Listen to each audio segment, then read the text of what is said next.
நம்ம பேச்சு ஒவ்வொன்றுமே இறைவன் பதிவு செஞ்சுட்டு இருக்கிறான். நான் வெளில பேசக்கூடிய பேச்சு குறைஞ்சாதான் உள்ளுக்குள்ள நமக்குள்ள இறைவன் என்ன பேசிட்டு இருக்கான்னு புரிய ஆரம்பிக்கும். நம்ம பெரும்பாலும் வெளியில பேசியே நம்முடைய காலத்தவனையை வீணாக்கிட்டு இருக்கிறோம். இறைவனை பத்தி கூட வெளியில பேசுற மொழிய இறைவன் கூட பேசுறமான்னு பார்த்தா இல்ல. அன்காலமாக சோழம் தொடர்ந்துட்டு இருக்குது. எனக்கு பல பிரச்சனைகள் இருக்குது, ஒவ்வொருத்தருக்கும் தேவைகள் இருக்குது. மன அமைதி குறைஞ்சிருக்குது, இன்னும் மன அமைதி தேவைப்படுது. உடல்ல ஆரோக்கியம் நிறைய குறைஞ்சிட்டு இருக்குது, அது தேவைப்படுது. பார்வைகளில் சக்தி குறைஞ்சிட்டு இருக்குது, அது நிறைய தேவைப்படுது. இன்னும் குடும்ப சூழலில் நிறைய பிரச்சனைகள் இருக்குது, அது சீராக்கப்பட வேண்டியிருக்குது. இப்படி ஒவ்வொருத்தரை சுற்றியும் பல பிரச்சனைகள் இருக்குது, உடலையும் பல பிரச்சனை இருக்குது, மனசையும் பல பிரச்சனை இருக்குது. அந்த பிரச்சனையிலிருந்து தீர்வு வேணும்னு சொன்னா நீங்க ஒவ்வொருத்தரும் அவங்க தனித்தனி இறைமுக திருமணம் மாற்றம் தான். ஆனா நான் அதெல்லாம் விட்டுட்டு வெளியில வந்து மற்றவங்க பிரச்சனை நுழையிறேன்.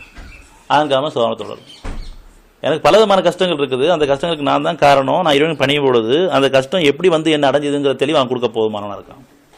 மறந்தாலும் பரவாயில்ல, என் கஷ்டத்துக்கு காரணம் நான் தான். அந்த மறந்த பாவங்களுக்கு மன்னிப்பு கேட்கும் பொழுது எப்படி இந்த கஷ்டத்தை நீங்க நுழைஞ்சிங்க அப்படிங்கிற தெளிவை கொடுக்கும் பொழுது நாம திரும்பி அவன்கிட்ட ஒப்படைக்கிறோம். மீண்டும் இந்த கஷ்டம் நுழையாம என்ன பார்த்துக்கணும்.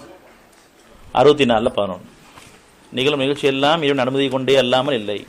அதனால நம்மளை சுற்றி நிகழ்வுகளில் நாம நிறைய கவனிக்க வேண்டியிருக்கு, கவனிக்க தவறிடுறோம். ஏன்னா உணர்ச்சியில் இருப்பது காரணமாக. உணர்வில் இருக்கும் பொழுது இதன் மூலமா நமக்கு இறைவன் என்ன நாடுறான்னு தெளிவாக புரியும். எத்தனையோ செய்திகள் நமக்கு வந்துட்டு இருக்குது, எத்தனையோ காட்சி நம்ம பார்த்துட்டு இருக்கோம், எத்தனை உறவு வந்துட்டு இருக்குது. நம்ம எல்லாமே கடந்து போயிட்டு இருக்கிறோம். அதன் மூலமா நமக்கு என்ன இறைவன் அறிவிக்கிறேன், நான் இன்னும் உதவி தேடாமல் இருக்கிறேன், பாதுகாப்பு தேடாமல் இருக்கிறேன். ஒவ்வொரு நாளும் நம்ம சொந்த பந்தங்கள்ல நடக்கக்கூடிய எத்தனையோ பிரச்சனை நம்ம காதில் வருது, கண்கள் எத்தனையோ காட்சியில பார்க்குறோம், எத்தனையோ விதமான பயம் உள்ளுக்குள்ள வந்துட்டு இருக்குது. இதெல்லாம் நம்ம ஏன் இறைவன் உதவி தேடலை?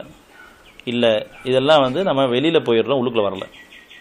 எந்த ஒரு தேவையில்லாமல் ஒரு விஷயத்த வந்து நம்ம முன்னாடி நடத்த மாட்டான். என்கிட்ட ஒரு செய்தி வரும் பொழுது அந்த செய்தி ஒன்று துக்கமான செய்தி அல்லது சந்தோஷமான செய்தி. அந்த துக்கமான செய்தி என்கிட்ட வரும் பொழுது நான் அதுலேருந்து இந்த சூழ்நிலைக்கு வந்துட வேண்டாமேன்னு பாதுகாப்பு தேடுறதுக்காக ஒரு செய்தி வந்திருக்கு.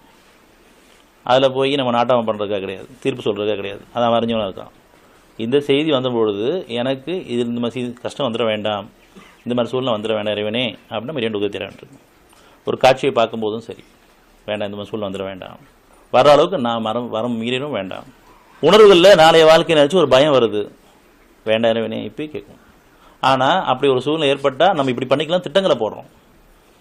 நாளைய வாழ்க்கையில் நமக்கு ஒரு சிரமம் வரப்போகுது அப்படின்னு ஒரு உணர்வு முன்னறிப்பாக வரும்பொழுது நான் என் அறிவை கொண்டு மனிதர்களை கொண்டு பொருளை கொண்டு திட்டங்கள் போட்டு வைக்கிறேன். அதில் நான் சொந்தம் போயிடுறேன். அந்த திட்டங்கள் வேண்டாம், அந்த மாதிரி சூழ்நிலை உருவாக வேண்டாம் இறைவனே பாவத்தை மன்னிச்சிடு. கேட்கலாமா வேணாமா? இப்படி உணர்வுகளையும் செய்திகளாகவும் காட்சிகளாகவும் நம்மளை சுற்றி நிகழ்வுகளை நம்ம கவனிக்க தவறிடுறோம்.